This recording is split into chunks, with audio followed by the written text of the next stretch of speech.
Edgar Morin. Edgar Morin nació en París en el año 1921 y fue un licenciado en Historia y Derecho.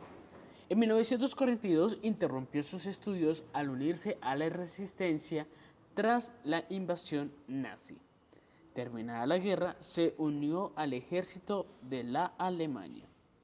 Escribe su primer libro en 1946. Tuvo un gran interés por el tema de la muerte, desde la parte biológica y mitológica, esto por su gran influencia social y por las experiencias vividas en la guerra. En 1951 publica El hombre y la muerte. Ese mismo año entra en el siguiente centro. Entra como investigador.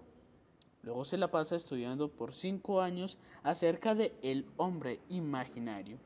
Hablando del hombre imaginario, abarca la relación entre los términos tradicionales, imaginarios y lo que es real.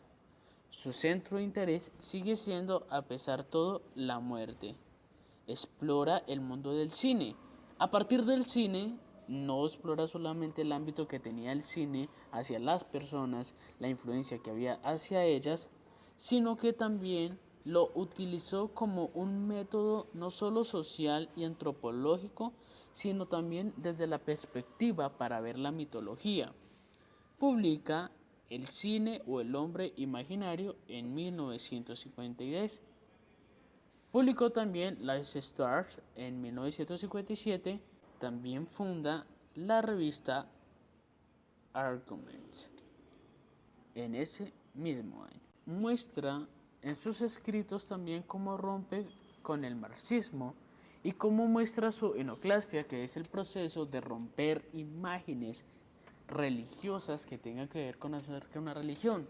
Acerca también de su libro Autocrítica, publicado en 1959, narró cómo fue su duro proceso para la ruptura que él tenía con el marxismo.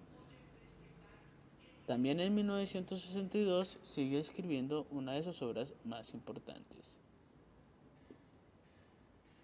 Articula en esta obra lo físico como lo biológico y cómo entre ambos lo antropológico, lo psicológico y lo mitológico.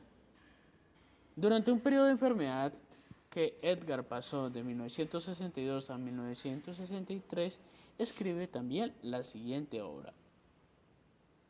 Esta fue publicada en 1969. También sigue escribiendo más obras en 1968 y empieza a estudiar lo complejo del hombre.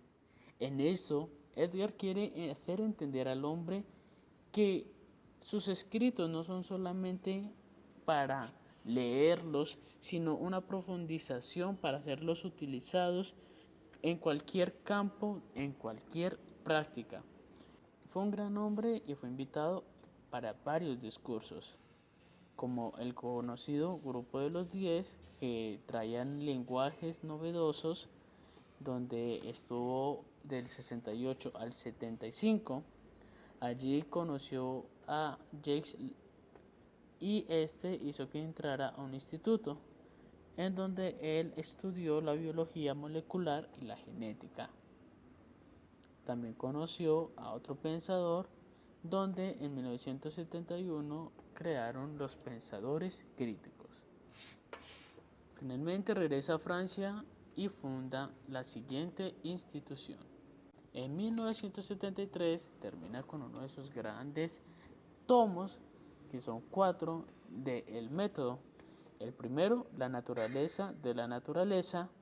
El segundo, La vida de la vida. El tercero, El conocimiento del conocimiento. Y el cuarto, Las ideas. Es un proceso, es un concurso de búsquedas para pensar lo complejo. Miraban lo antropológico desde una mirada científica, filosófica y literaria. Sus escritos siempre fueron de mucha polémica. Tenemos Ciencia con Conciencia en 1962, obras en las cuales el método es aplicado a campos diversos del saber. En 1973 escribe El paradigma perdido, un ensayo antropológico sobre el estudio de las labores de los humanos. En 1995 escribe también Una cultura y experiencia humana acerca del fin de la Guerra Fría. Vivimos en un mundo en el que cada vez más y hasta cierto punto, gracias a estudiosos como Edgar Morin, entendemos que el estudio de cualquier aspecto de la experiencia humana ha de ser, por necesidad, multifacético. Edgar Morin nos invita a una excursión semejante a entender el mundo físico, biológico y cultural en el que nos encontramos.